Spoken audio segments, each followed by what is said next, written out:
Hello everyone. या अगोदर जो शॉर्ट अपलोड केला होता त्या शॉर्टमध्ये मी तुम्हाला सांगितलं होतं की याच आणि चिकनपासनं तुम्हाला मी चिकनची परफेक्ट भाजी कशी बनवायची ते तुमच्यासोबत शेअर करणार आहे. मी लग्नाच्या अगोदर चिकनची भाजी बिलकुल पण बनवत नव्हती आणि मला बनवायला पण येत नव्हती, कारण मी नॉनव्हेजवाली नाही आहे, मी व्हेजिटेरियनवाली आहे. मी या अगोदर पण शॉर्टमध्ये बरेच वेळेस तुम्हाला क्लिअर केलेलं आहे. चला, तुमचा वेळ न घेता आता लगेचच रेसिपीला सुरुवात करते. तर चिकनची भाजी बनवण्यासाठी मी वाटण तयार केलंय. कांदा, टोमॅटो, लसूण, कोथिंबीर एवढंच वापरलेलं आहे. खोबऱ्याचा वापर मी नाही केलेला, कारण माझ्याकडे नव्हतं म्हणून तेच मी स्किप केलेलं आहे.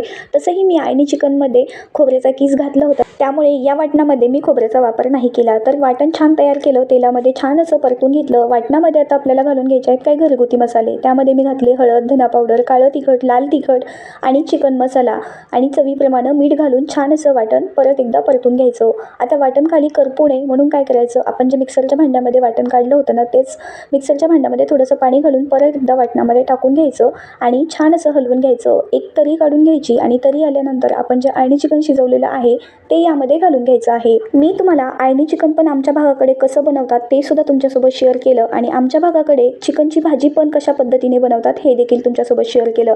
पण मला मात्र तुम्ही सांगायला विसरू नका कॉमेंटमध्ये की तुमच्या भागाकडे चिकनची भाजी आणि आळणी चिकन कशा पद्धतीने बनवलं जातं. कुठलीही भाजी बनवत असताना काय करायचं, गरम पाण्याचा वापर करायचा. गरम पाणी घातलं ना की भाजी बघा किती चवदार बनते. आणि आमच्या गावाकडे असं रस्सा भाजी बनवली जाते, म्हणजे चुरून बाजरीची भाकरी याबरोबर खाल्ली जाते.